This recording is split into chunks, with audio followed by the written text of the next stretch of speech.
یہ کہتے ہیں کہ سنا یہ ہے کہ جب کوئی نماز میں حالت قیام میں کھڑا ہو تو الٹا ہاتھ اٹھانے سے نماز فاسد ہو جاتی ہے، ٹوٹ جاتی ہے۔ اگرچہ انہوں نے لفظ نہیں کہا لیکن یہ پوچھنا یہ چاہ رہے ہیں کہ اس کا کیا حکم ہے، یعنی کہ ایسے نماز ٹوٹ جاتی ہے؟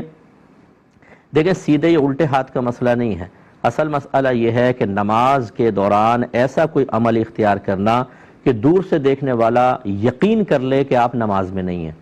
ایسا کوئی عمل کرتے ہیں، اس کو کہتے ہیں عمل کثیر، بڑا عمل، اور یہ عمل نماز کو توڑوا دیتا ہے، فاسد کر دیتا ہے۔ مثال کے طور پہ آپ نماز پڑھتے پڑھتے کنگھا نکال کے بال بنانا شروع کریں تو دور سے دیکھنے والا تو یہ سمجھے گا نماز میں نہیں۔ اسی طریقے سے اگر آپ نے موبائل نکال کے میسج چیک کرنا شروع کر دیا حالت نماز میں تو دور سے یہ عمل کثیر کہلائے گا۔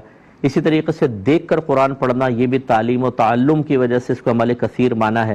تو اگر فرض کر لیں کہ آپ ہلکا سے یہ الٹا ہاتھ اٹھا کے کھجاتے ہیں اور نیچے کر لیتے ہیں، حالانکہ الٹا ہاتھ اٹھا ہے، تھوڑا سا چلیں یوں ہی کر لیں کہ آپ نے اٹھا کے یوں کر لیا، لیکن دور سے دیکھنے میں کہاں لگے گا کہ آپ نماز میں نہیں ہیں، بلکہ وہ دیکھنے والا ہی سمجھے گا کھجا رہا ہے، صاف پتہ چلے گا۔ تو ایسا عمل عمل قلیل کہلاتا ہے۔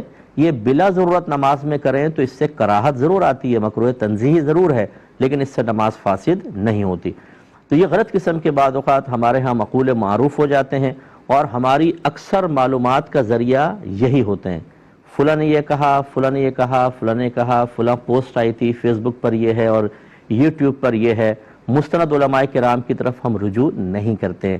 میری گزارش یہ ہے کہ اس قسم کی باتوں کو اگر آپ کے کان تک پہنچ بھی جائیں، جب تک آپ اس کی تصدیق نہ کروا لیں آگے عام نہ کیجیے گا، ورنہ بہت بڑا گناہ جاریہ ہو جائے گا۔ جیسے ابھی میں ایک پوسٹ کے بارے میں بتانے والا ہوں،